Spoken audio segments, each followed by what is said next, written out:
So welcome, everybody. We're really glad to have you here today for this conversation about interfaith relationships. And we're lucky to be joined by Katherine Laurie. She serves as the assistant to the presiding bishop and executive for ecumenical and interreligious relations and theological discernment for the ELCA. Katherine, I'm sure that's a big mouthful. Just rolls off the tongue, doesn't it?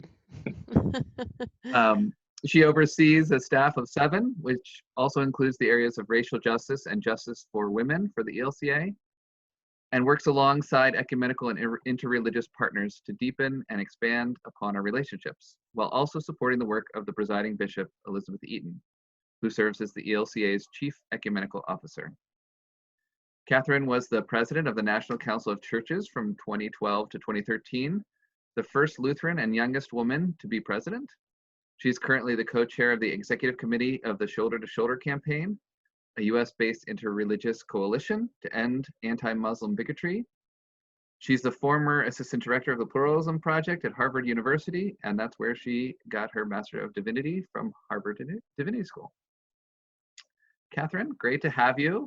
Thank you. Also great to be here. You. We knew each other back when we were young adults.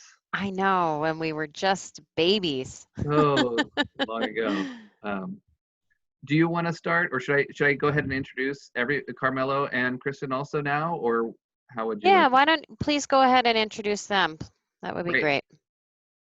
Well, the Reverend Dr. Carmelo Santos is a good friend who not too long ago moved out to Chicago and now serves as the Director for Theological Diversity and Ecumenical and Interreligious Engagement. He works to deepen relationships with ecumenical and interreligious partners while strengthening and diversifying the theological resources for the Church's witness for justice, which includes serving as the director for the ELCA's Theological Roundtable. Before coming to Churchwide, Carmelo served as a parish pastor in Northern Virginia, not too far from us here in College Park, and as a professor at Georgetown University's Department of Theology and Religious Studies.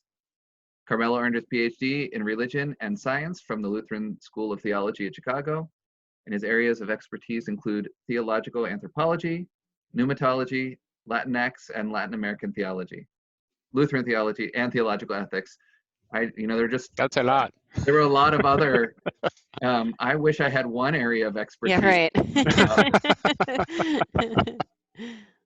Great to have you on, Carmelo. And I shouldn't have said, you didn't just recently move to Chicago, because you just recently moved back to Chicago. Huh? Back and forth. I live in both places. Kristin Polinsky serves as the manager for ecumenical and interreligious relations. Her responsibilities include staffing various ecumenical bodies and working with the Lutheran Ecumenical and Interreligious Representatives Network.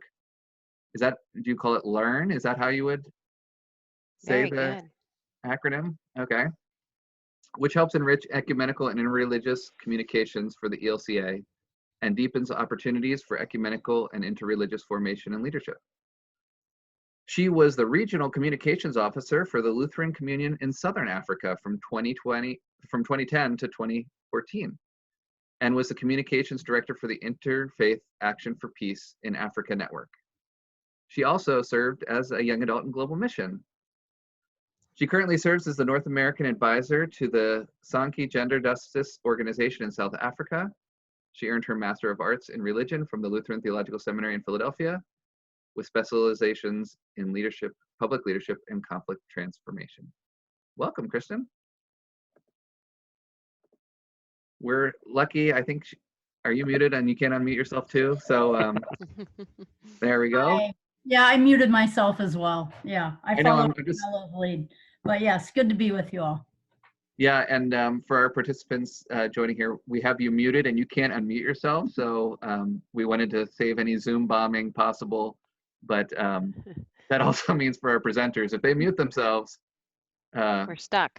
We're stuck, except you can wave at me and I'll do it. But we're really great to have you guys here. Thanks for taking the time to chat with us. And Katherine, I'll turn it over to you. Super. Well, thank you all for the invitation and for making time for this conversation with us. And we come into this space really clear that there is expertise to be shared both ways. So if you're willing, we want to share together in some interactive exchange. And I think given the restrictions that we have, we can use the chat box if people feel comfortable doing it that way. I see nodding heads, awesome. And then we can, since it's a small enough group, Ray, maybe we can at some point help unmute people if they really want to give voice to what they want to share. Excellent. Well, as Ray mentioned in our introductions, the three of us come from the Office of the Presiding Bishop, which is part of the church-wide organization, the National Church Offices of the Evangelical Lutheran Church in America. And so a lot of our work is around developing the theological basis and the policy for the ecumenical and interreligious relations across the church. And then we also really want to help tell the stories of what people like you are experiencing in your local context, whether you're students or you're working or in whatever form your vocation takes. We know that ecumenical and interreligious encounter and engagement is part of our daily lives. And so there's a lot that we have to learn from what people are living out in their daily lives. And I hope that that serves as an invitation for each of you to be in communication with us even beyond this time together tonight.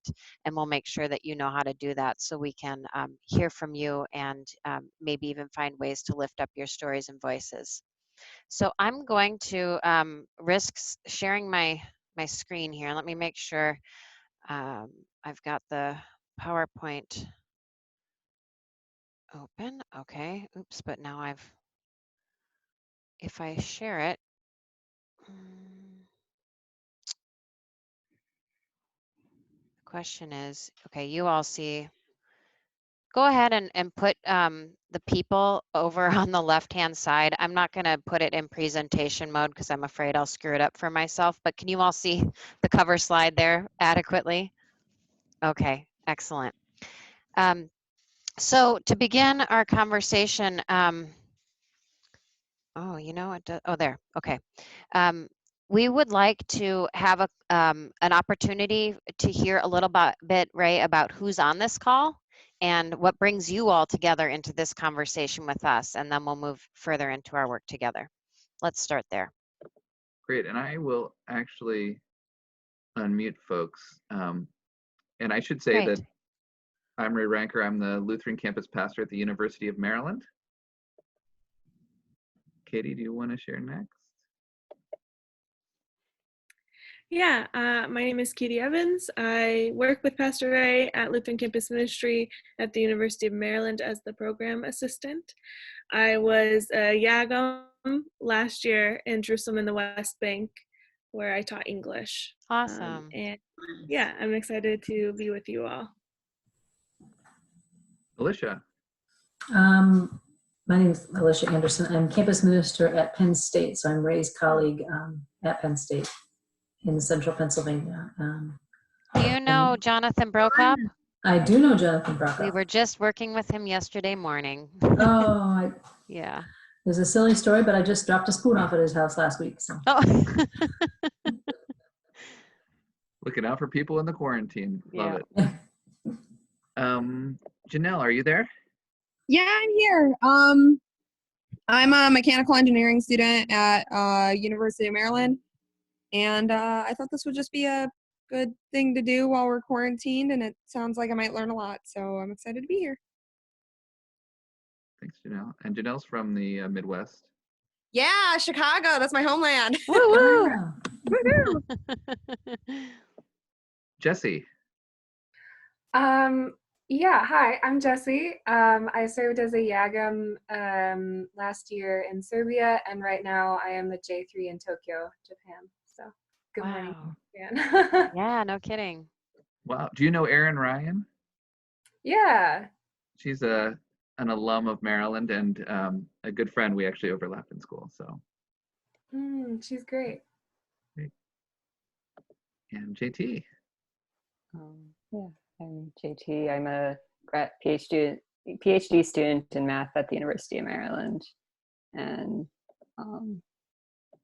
yeah, I guess I'm here just to see what we talk about. Like, seems like a good starting point for the further conversations we're going to be having with different interfaith groups and stuff. Yeah. Nice to meet you. I did my undergrad at Luther, so I'm also a Midwest person. Excellent. Hi, Mark. Hey there. Mark, Great I to just see you. unmuted you. We just did introductions. So you're the last one. I'm Mark Brown, and I'm here with the Lutheran World Federation doing advocacy and fundraising for the Jerusalem program. And also soon volunteering with the Metro DC Synod as their ecumenical and interreligious relations officer. Oh, great. We'll look forward to you joining that network. Super. Well, it's so cool to hear who's all on this call, and especially to know, Jesse, that we have the capacity to be globally connected even in the midst of the pandemic. It's such a special opportunity to gather with all of you. And Ray, was that everyone? Yeah, I think okay. so. I wanted to, let me just see if it's restricting me from changing the slide unless I click back over. So excuse me for just 1 second here. Okay, so as we begin this conversation, what I wanted to do in the realm of experimenting with the technology here is to invite you into some reflection, and I'm going to just broadly put it in the category of journaling. So you can get pen and paper if that's your mode. You can use the chat feature. You can raise your hand to share verbally. But here's what I want you to come into this conversation thinking about. Think of a specific interreligious relationship in your life. It might be with one person, it might be with a community of people, but make it really specific and really human, okay? And then here are the questions I want to lay before you for a few minutes of reflection, both individually, and then we'll come back together. What have you learned as a result of that relationship, both about the other person or the other community's faith experience and tradition, but also about your own, so that that mutual learning. And then in what ways has your own faith deepened as a result of that relationship?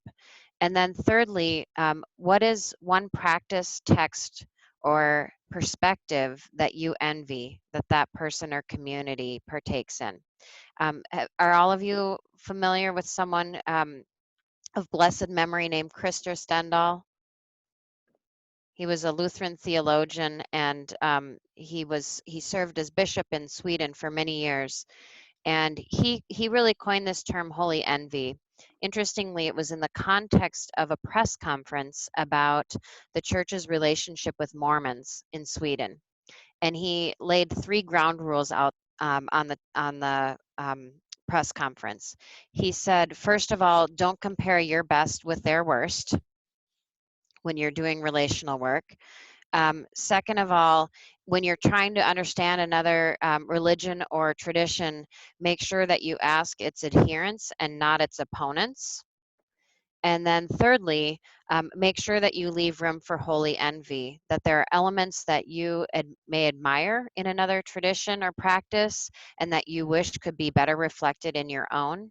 And so if we think about holy envy as that kind of envy that isn't jealous and shuts us down, but the kind that makes us want to be even better versions of ourselves, or better practitioners of our own tradition, or better, more faithful witnesses to Christ, or whatever the framework would be. That's how I want you to think about holy envy as Krister defined it here. So take a few minutes, think about these questions. It's not that you have to check every box, but whatever sparks in your imagination here, and feel free to use your pen and paper or the chat, or raise your hand, and we'll come back in a few minutes to hear some reflections you would like to share. Katherine, can I ask real quick, when you say, what's the difference for you between interfaith, interreligious, ecumenical? If you could just. Yeah, great question.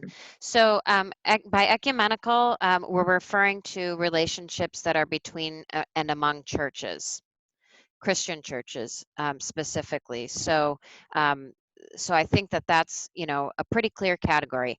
Interfaith and interreligious are two terms that we could have a long debate about which term to use, but they, in the broader scheme of things, are referring to relationships among various religious traditions, but more importantly, adherents of various religious traditions. And there's an intentionality about it. So we may live in a multi-religious society, but we engage in interfaith partnership. So by living in a society that's multi-religious, that's just a fact. It's a given of our context. But when we're engaged together, that's the intentionality that we mean when we say either interfaith or interreligious. And there are reasons why the ELCA uses interreligious rather than interfaith, but that's a long, boring conversation, and it won't get anyone's juices flowing except maybe mine. So does that answer the question, Ray? Yeah. Okay. Thanks so much. Mm-hmm.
Just give it another minute or so.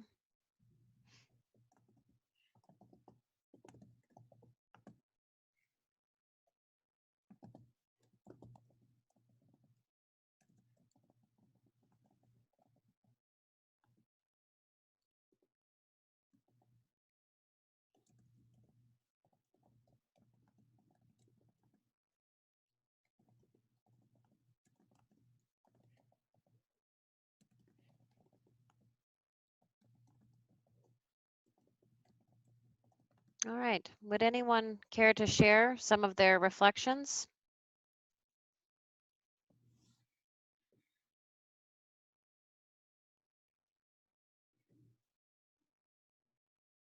I think Janelle's raising her hand.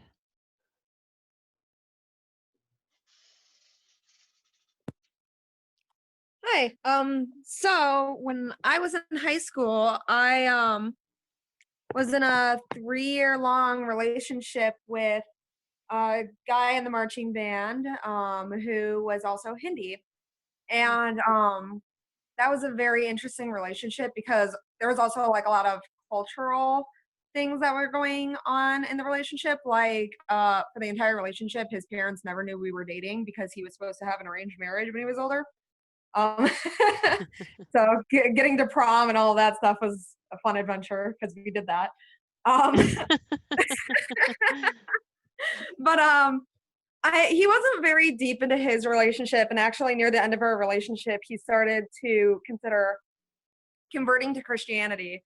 But I actually learned a lot about my own religion in some senses. Like, for example, after we had broken up, he went to church with me once, and then it came time for communion, and I wasn't really sure how to approach that because I was always taught that you had to be baptized. Most likely you had to have a conversation with the pastor beforehand. And this was his first time in church. And I told him, well, I think you have to stay in the pew. And he was like, well, that differs from my understanding of Christianity because I always thought it was all welcoming. And so that was an interesting experience. And I did go to temple once with him under the guise of it. And it was like, I was doing a religious project. And so he told his parents, like a few friends of his were doing a religious project, which was true. So me and a bunch of friends went to his temple and he showed us around. Yeah. And they have kind of like we do a feast time, but ours is more going to the table. You get some bread, you get some wine, and it's memory of Jesus and your baptism. Well, they actually have like they serve dinner around dinner time, I believe, if I remember right. And also you take off your shoes when you enter the temple and you walk around in your socks. So those were just interesting differences that I learned. So yeah. Thank you, Janelle. Thanks for sharing. Anyone else? Katie. Hey. Yes, so my first real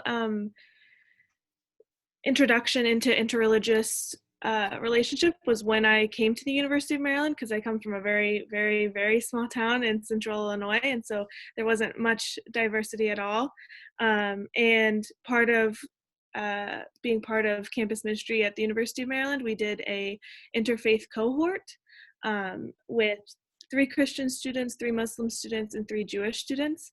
And that was the thing that really got me interested in what it means to like look into the faith of other people and also down deeper into my own faith, because the whole point of the cohort, right, is we each went to our own places of worship and got to learn about that from the eyes of other students, which was really amazing. But it also meant that there were a lot of questions that they were asking that I was like, wow, that's a great question. You're right. Like, I don't know maybe why we have this tradition or why we worship in this way. And it forced me to kind of ask those questions of myself and ask, like, what parts of my faith are really important to me and what are the foundations of my own faith. And while at the same time learning the rich history of the faiths of the people in my cohort. And it was literally just a semester, and it's still some of the, like, we still talk to each other during like Yom Kippur or during Ramadan or even Christmas. We'll like send each other messages. And so it's some of the deepest relationships I've had, even though it was like the shortest period of time. So it was really formational, especially leading up into being in Jerusalem and the West Bank this past year with Yagam. So yeah. Thank you so much.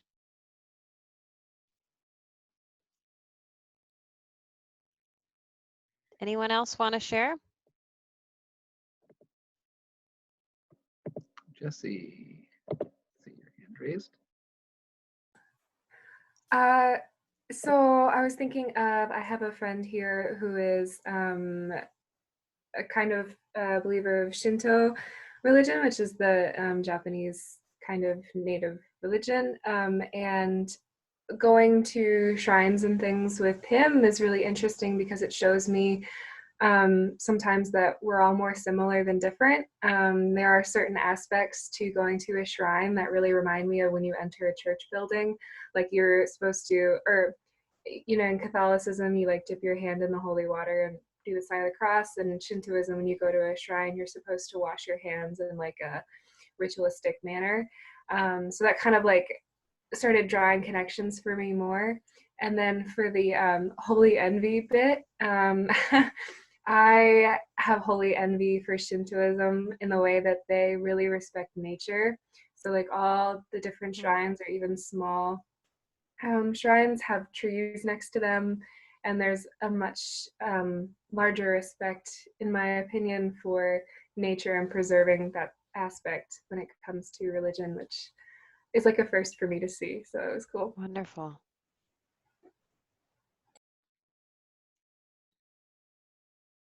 Anyone else? Alicia, did I see your hand up? And JT? Okay. I was thinking about connection I have with some Muslim students who started a program of handing out pizza on the first Friday of the month, just as a way to connect with the community and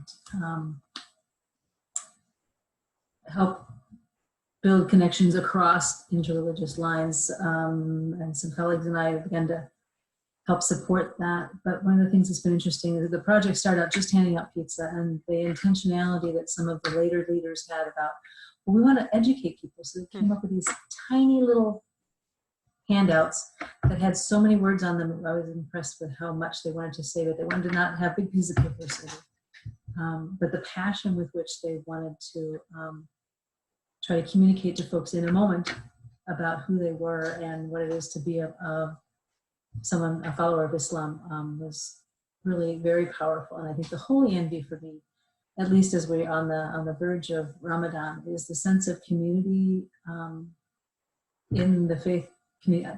Christians have plenty of community, but it feels different in our community, at least, to gather for an iftar or around something with the Muslim community. I think probably because when you're the majority group, you feel differently about gathering than when you're the minority group. So. Yeah.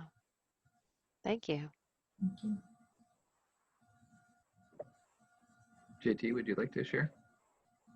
Oh, yeah. I guess so. I'm friends with a fellow grad student who's Jewish, and I guess one thing that like they've said that's really got me thinking is, I mean, they like there's a lot of times, especially around Christmas, that they'll gripe about different ways that, like, you know, Christmas is kind of the default holiday, kind of assumed that everyone celebrates it.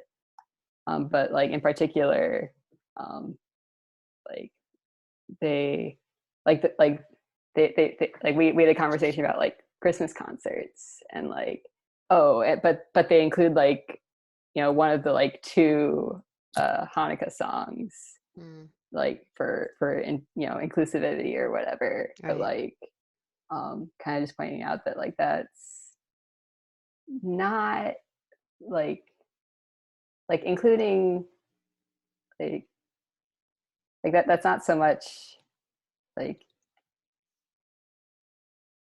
that's still privileging Christianity in a big way, and like our ways of celebrating things and times of celebrating things. And so that's just something that's had to think about a lot since.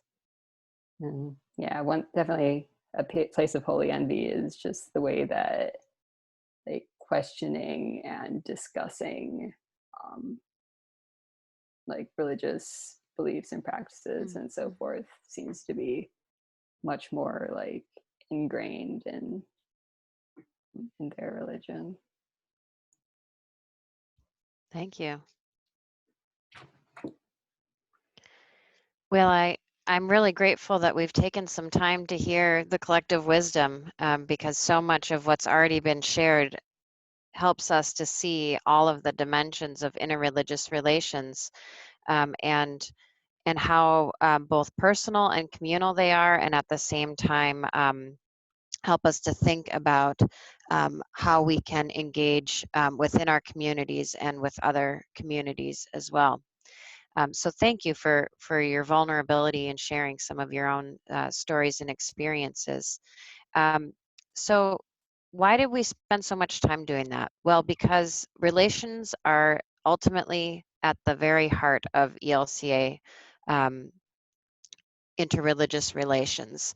That when we talk about interreligious relations, we're talking about relationships between and among people. Those may be reflected in some ways through institutions and structures and all of that, but what it really boils down to is some deeply interpersonal work amongst peoples and within communities. Can somebody, Ray, can you tell me when you're seeing my screen, are you just seeing the PowerPoint? Yep, just the okay, PowerPoint. Good, because I we keep see the picture moving on the right-hand side too. I keep moving the little Zoom thing, trying to make sure you can see, but I'm glad to know that's not a distraction. Thank you. So here is just simply a really big survey list of who all of our relations are with institutionally. This does not include the relations that exist, of course, at the local level between organizations, including social service organizations, also local congregations, campus ministries. You get the idea, the synods, et cetera, et cetera. This is really the relations that are strictly tended to through the office of the presiding bishop at the national level. But you can see still here the real breadth and depth of partners that we have at this current moment. We have two bodies that are internal that guide the work of how we relate to Jews and to Muslims.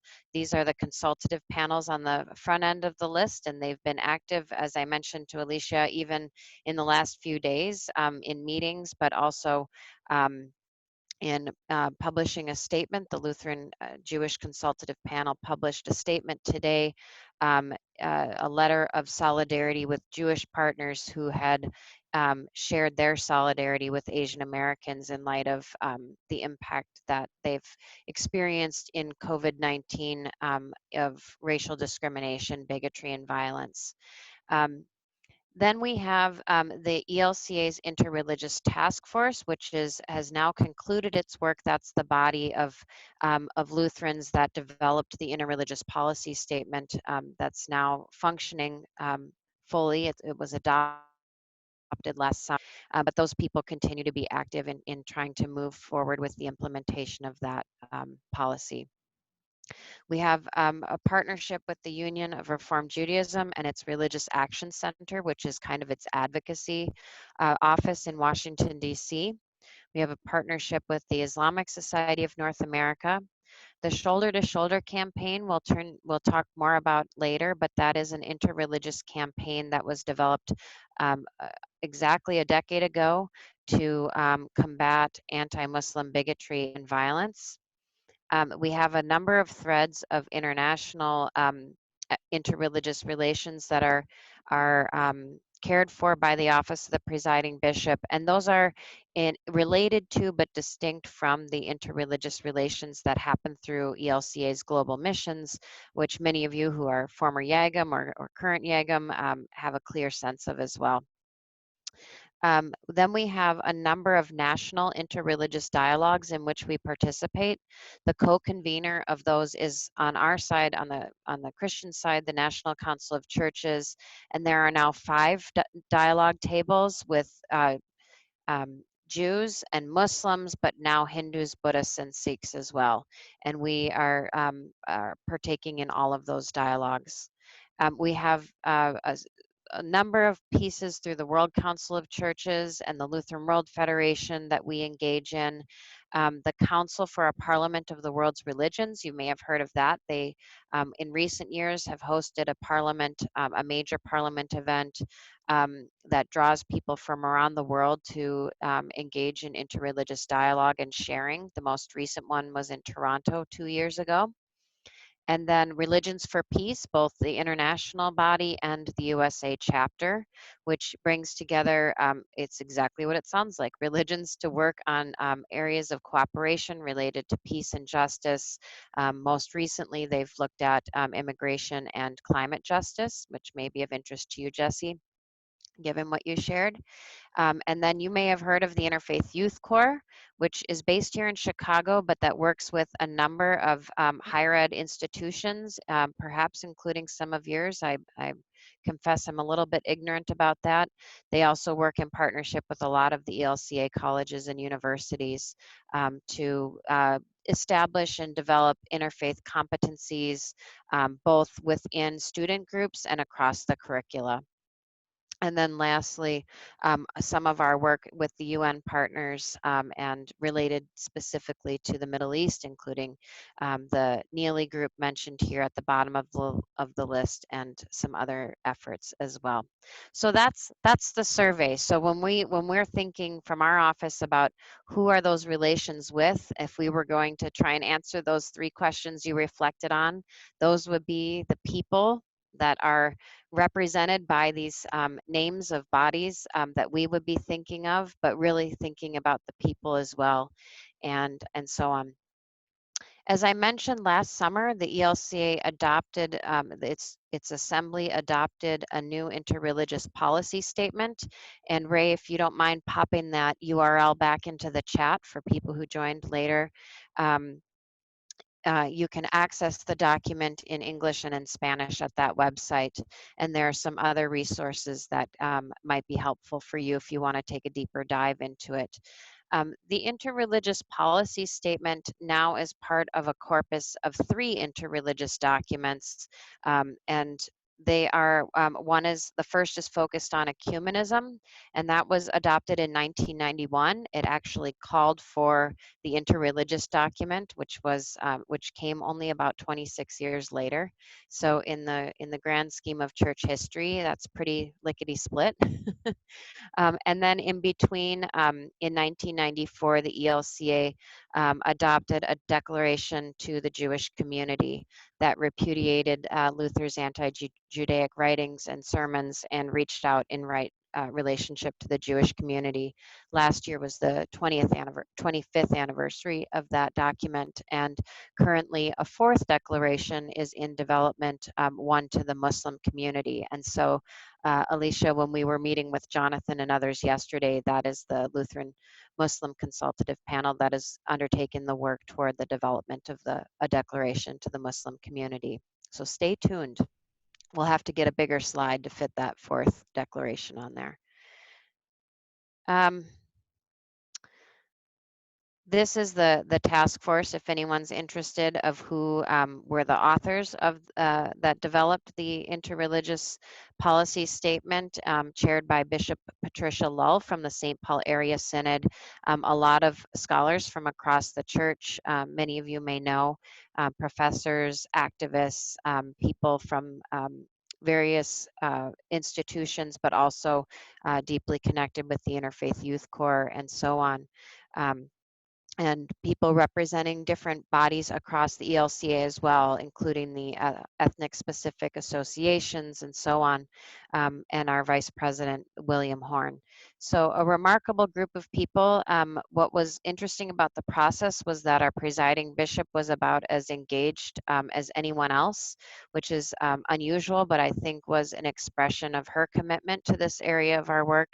And in addition to being the Chief Ecumenical Officer, she's also the Chief Interreligious Officer. So I think she was really eager to be involved in order to not only help equip the church for this continued work, but also to become better equipped herself.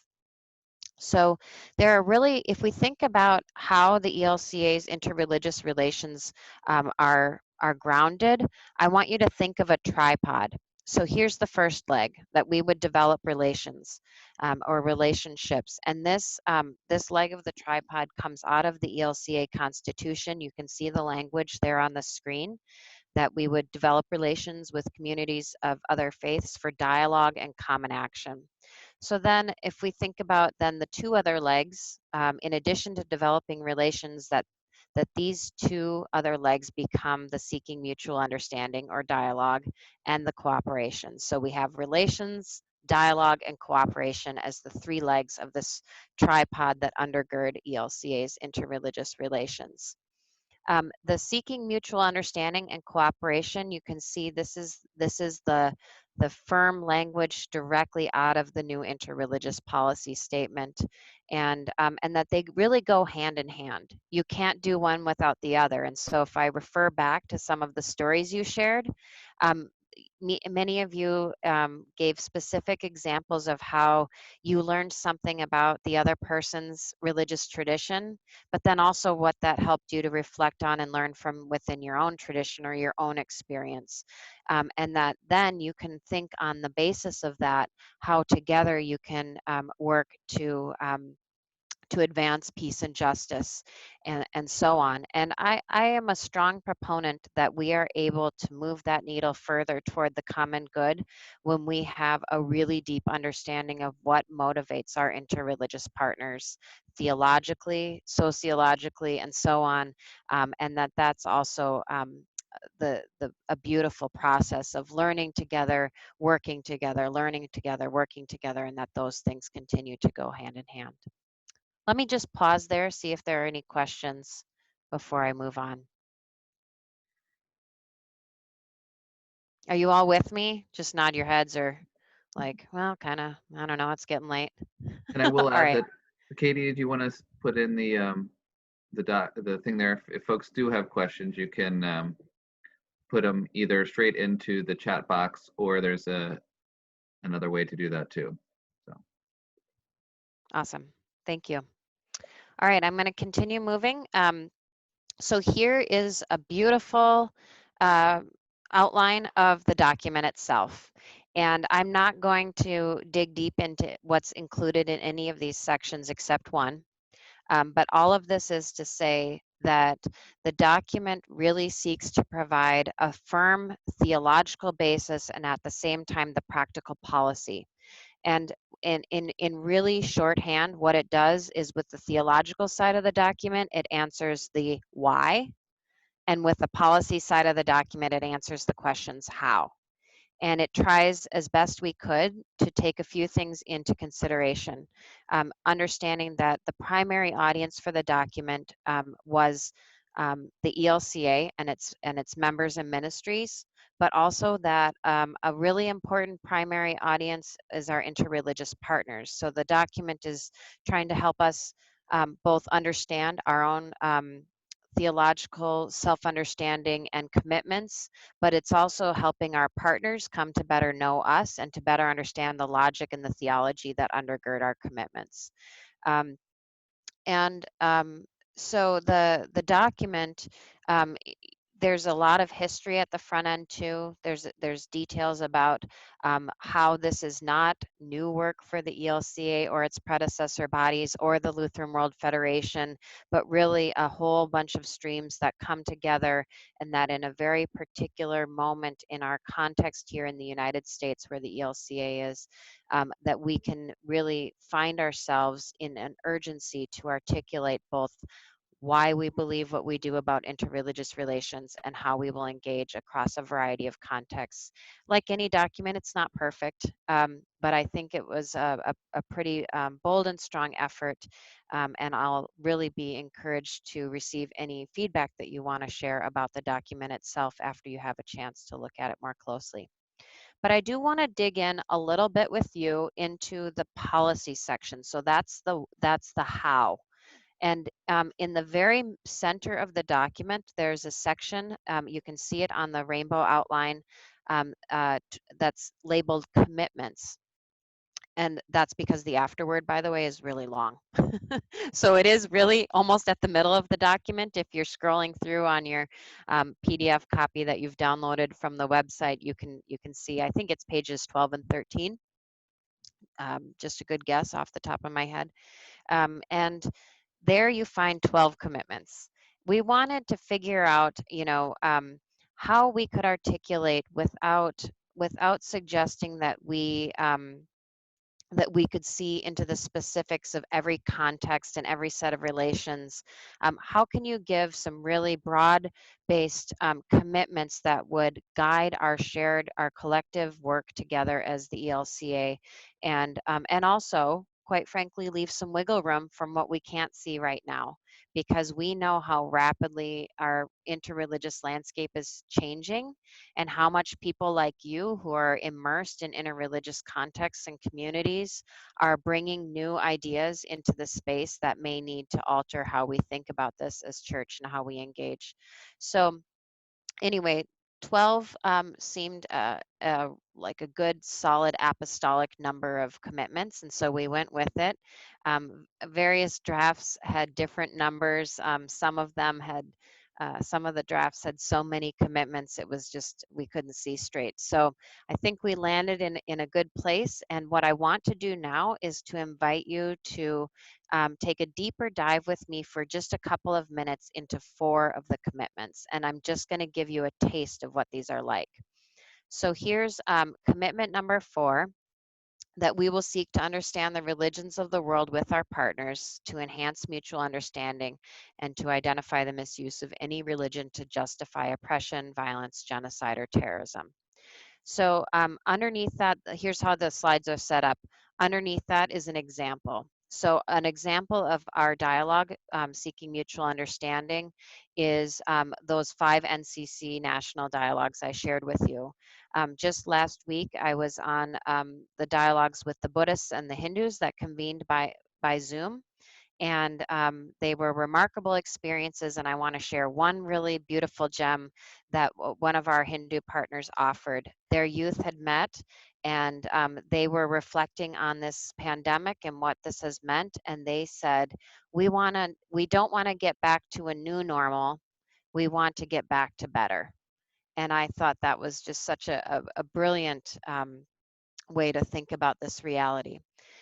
That picture on the left is a picture of the Zoom dialogue with the Buddhists last week.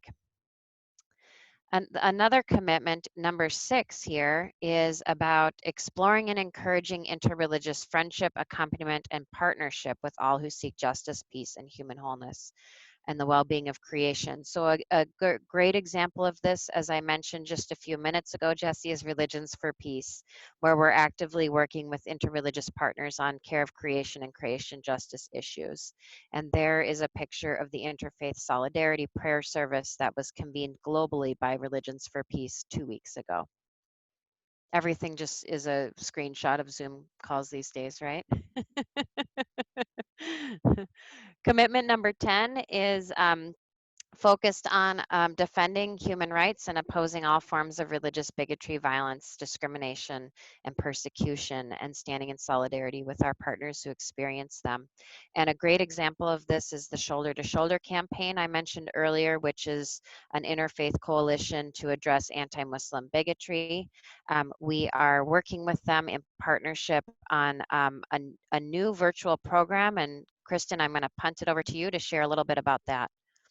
Sure. So we're a founding member with Shoulder to Shoulder. And so as, excuse me, as Katherine mentioned earlier, this is their 10th anniversary. And a couple of years ago, they started a project called the Ramadan Road Trip, where they were working with different faith communities to hold iftar dinners during Ramadan as an opportunity for cultural exchange and learning about each other. Obviously, things have shifted this year quite a bit with what that looks like. And earlier this year, before COVID came up, we were working on a new project with them that would place youth and young adult leaders at the center of the Ramadan Road Trip project. And the phrase we came up with is meal and a mile. So sharing a meal, having youth and young adult leaders lead the effort to hosting iftar dinners, but then having that then translate into some sort of action in the community. Like I said, obviously in the last month, things have shifted radically.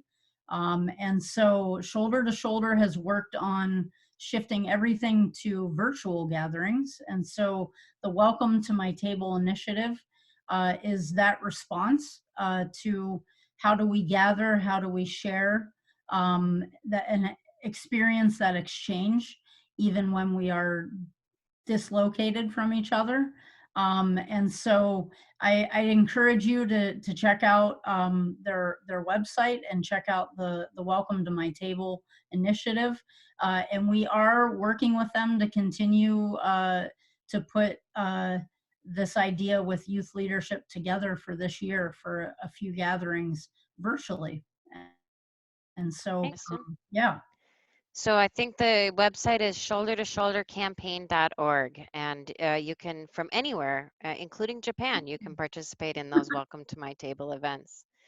The fourth commitment that I wanted to just briefly introduce to you is number 11, and it's about confessing when our words or deeds cause offense, harm, or violence to our neighbors. So some examples are the Declaration to the Jewish Community from '94, the repudiation of the doctrine of discovery, and that's a whole longer conversation around our indigenous and Native peoples, the Declaration to People of African Descent made in just last year as well, and then the forthcoming Declaration to the Muslim community. the last thing to share before we just put up some resources is this question of how do we live out our commitments. And so while we're running close on time here, I would just urge you to, after this Zoom call, to think about how are you living out these commitments. And you can just take these for examples, or you can look in the document and find others and do a little reflecting on that to continue our conversation after we've ended. Lastly, I just want to share a few resources that we have and ideas that we have for how we can stay in conversation and cooperation together. We are always interested in case studies, and those are simply ways of exploring what we can learn from each other's experiences. So this book of case studies on interreligious engagement across the ELCA was a project that we undertook prior to the interreligious policy statement to really learn what was already happening. But if you have case studies or stories that you think would be helpful to helping others learn or to explore or reflect, we'd encourage you to be in touch with us to share new ideas for case studies. Then we have a new project, and Carmelo, I'll turn it over to you to introduce this briefly. Thank you for unmuting me. Yes, this is the study guide for a document that Martin Luther wrote 500 years ago. So this is part of the 500th observance of the anniversary of the Reformation. And it is a document that summarizes in a nice way the core beliefs of Lutheran Christianity. And we are putting together a study guide for congregations, for campus ministry to study it. And as part of it, we are including case studies. And so case studies about what it means to live out this freedom that we have from Christ, a freedom that empowers us to engage with the other and to live for the other and to seek the well-being of our neighbor.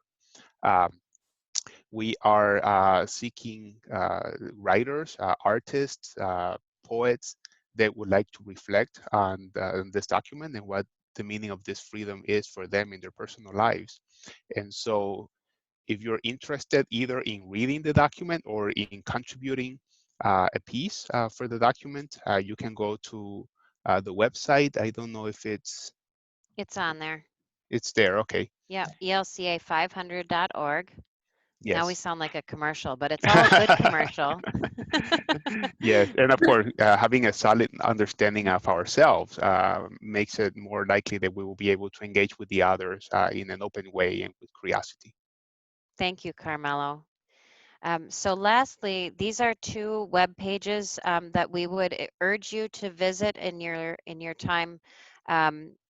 The first, elca.org/ecumenical, will lead you to all of our ecumenical and interreligious resources. Some of them they're all free downloads. Some of them are great education and dialogue resources that we would urge you to explore. And then lastly, we have a newly established blog, and that's the short link there. And not only do we invite you to read the posts that are published there, but if you are interested in being a contributor, as you reflect on ecumenical and interreligious relations, please be in touch with us. We would be glad to receive a contribution from you and to publish it. So with that, Ray, that's what we've prepared, and I know we're right up against time here, but thank you so much for this opportunity. Yeah, no, thank you guys so much. We did have one question come in if you guys have a moment here. So we had talked about, as you invited folks to share about some of their personal, thinking about that specific person or experience and the holy envy. Folks wondered that for you three, for Katherine, Carmelo, and Kristin, but also if you have any funny or embarrassing interactions with interreligious folks. And I know Carmelo's muted now. Now he's Katherine's trying to mute herself too. I'll unmute you, Carmelo, just in case you have one too. But yeah. Anything that anybody wants to hear from your guys? I will say, just to connect with the recent commercials we gave about case studies for the freedom of a Christian and interreligious relations and all of that. Some of the best case studies are the biggest mistakes. So please know that when we're thinking about this, when we're inviting stories, we're inviting also those that didn't work out so well, but others might learn from. So I'll go ahead and share an experience of that that really was a pivotal one for me. When I was in college, I was organizing an interreligious event, and happened to organize it on one of the quote unquote lesser Jewish holidays, which had been affirmed by some of the Jewish members of the group, but sparked an enormous internal battle amongst the Jewish community more broadly. And all of that then reflected and came back, and was a really painful experience, and a lot of missteps were made along the way. And what I learned from that was that the simplest thing, organizing the simplest thing, can be a really remarkable learning opportunity, and that humility goes goes a long way.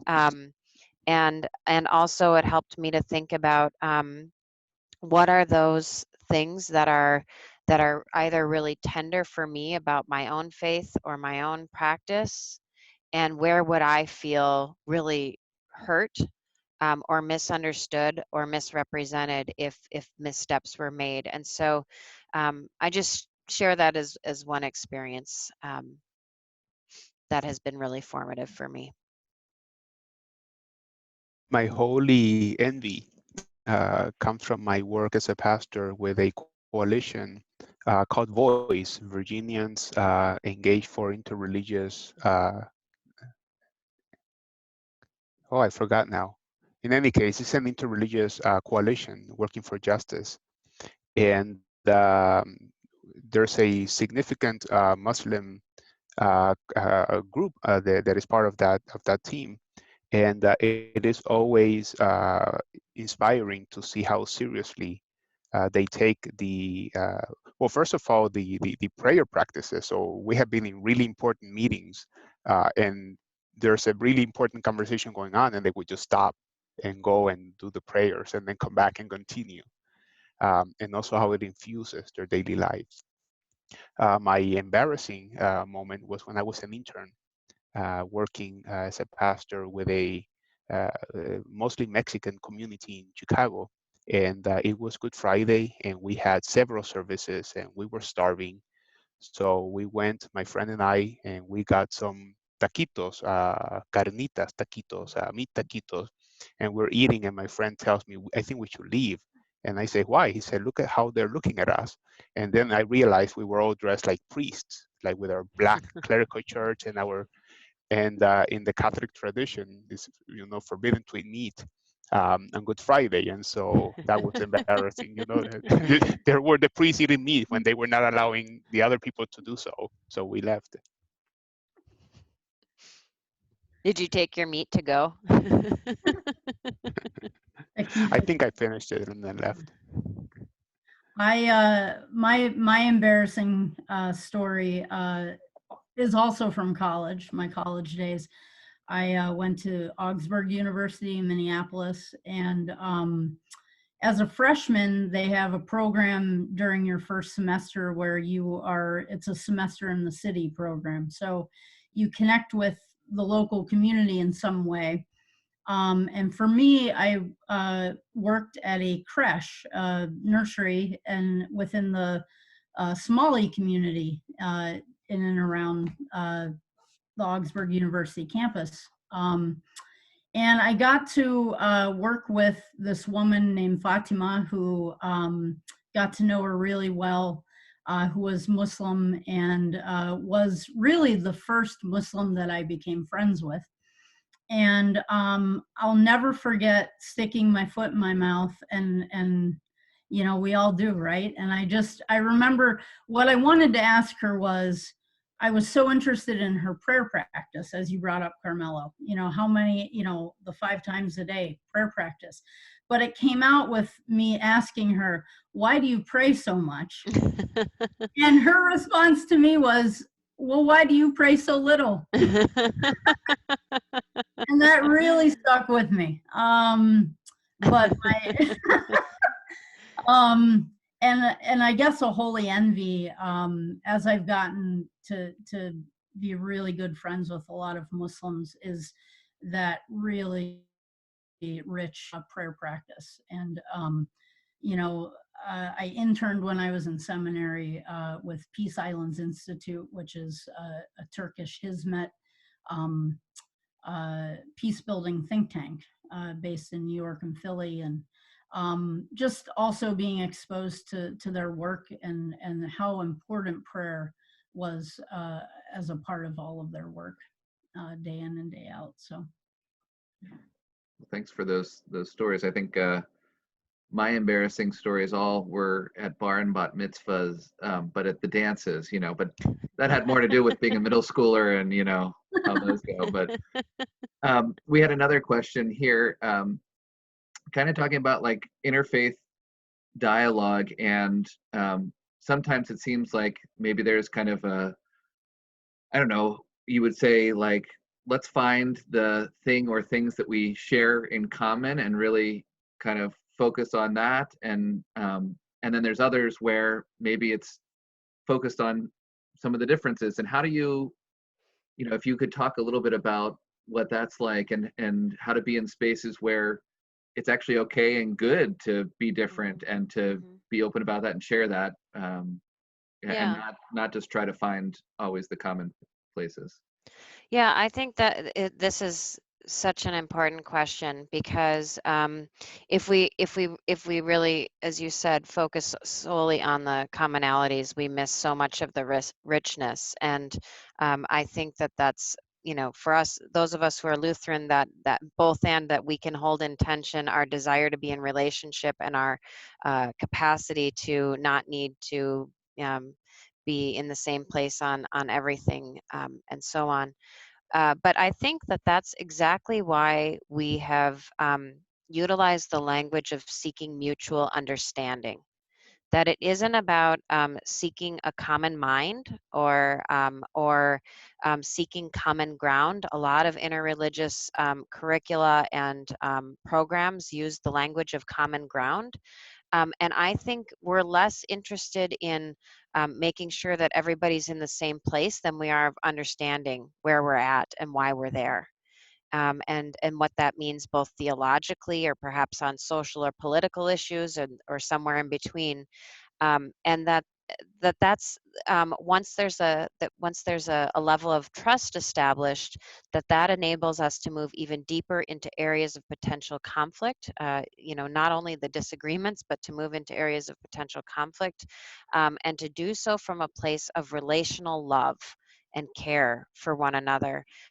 I will give you a quick example from last week of the Christian-Hindu dialogue, the national dialogue, where we have begun to explore, as the trust deepens over time, questions of how we understand religious nationalism in India and the United States.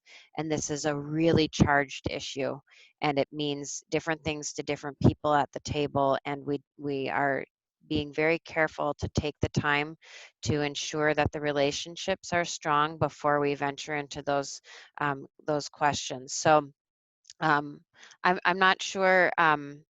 I'm not sure we need to throw the baby out with the bathwater and dismiss all efforts toward common ground. But if we're really focused primarily on mutual understanding, that provides us with a different frame for accepting difference and working within difference, to then cooperate for the common good instead of being fixated on the common ground. Yeah, no, thanks for that. Do each of your meetings start off with some joke about a priest, a rabbi, and an imam walking into a bar? Or no, I'm sure you guys have heard plenty of the. Oh, yep. Any last things here, especially for folks on the call or who might be viewing it here on YouTube, that just any starting points you would suggest for folks to having some of those kind of building some relationships and being able to kind of start down the path either as individuals or as a campus ministry or a church or a group of people into some of those three-legged pillars. Yeah, I would say work with what you've got is always it's always good to make that assessment, right? So, and that's part of the complexity of our work is trying to understand that some contexts people feel. I think who's from Central Illinois? Katie, are you from Central Illinois? Yeah. You know, I was just in Central Illinois last fall, and some of the people were saying, but we don't have any interreligious people anywhere around here. And I was able to give them a tool to show them a map that, in fact, there are interreligious partners there that they just maybe hadn't noticed. So, you know, part of it is an investigation. Part of it could also be, well, I have this one person. And then the other piece of it is, in addition to work with what you've got, don't feel like you need to be an expert. Don't feel like you need to read every book in interreligious, studies, or equip yourself with every last self-help manual on how to do interfaith dialogue or whatever. But really trust that in the encounter, in the relationship, you will not only learn from the other person, but then learn also about yourself and have that mutual exchange going on. And then thirdly, to share the stories. And that's why we're so encouraged by the case study methodology, because we can learn from one another. We can experience things that we don't get to experience with what we may have in our context. It broadens us and shapes us in new ways. And then it also helps us to see how we can maybe take new risks depending on the context and so on. So those are three strategies I would put on the table. Great, thanks. You know, when we had the interfaith cohorts at Maryland, it seems like there's, you know, you have kind of the thoughts about faith and then also practice and some of the questions and conversations that happen. I think every time we've done it, one of the questions that comes up almost every session is, if you were to date and or marry somebody who was outside of your faith, how would your faith community, how would your family, and you know, there's no textbook answer for that for a lot of folks, but just hearing people talk about that and where that comes from just was very rich for the students. Carmelo, well, did you hear that? What'd you say? Carmelo has been raising that as an area of needed work. I think it's an experience that so many people have either had or could imagine having. Yeah, it's when it becomes real for most people, when they start dating somebody and all of a sudden they have all these questions. But I think that in most things, I like the practice of holy curiosity and engaging the other with genuine curiosity to understand. And I think most often people are eager and happy to talk about what they believe. And then also on our part, with humility, understanding that that we don't have all the answers, even of our faith. We don't understand everything that needs to be understood of our faith. And there's nothing like having to explain to somebody else something that you thought you knew, for you to realize that you really don't understand it that well. But then in the process, then you begin to learn more about it. And so those conversations are enriching when you approach them with humility and with holy curiosity. And now we know how Carmelo got to be an expert on so many different topics. Yeah.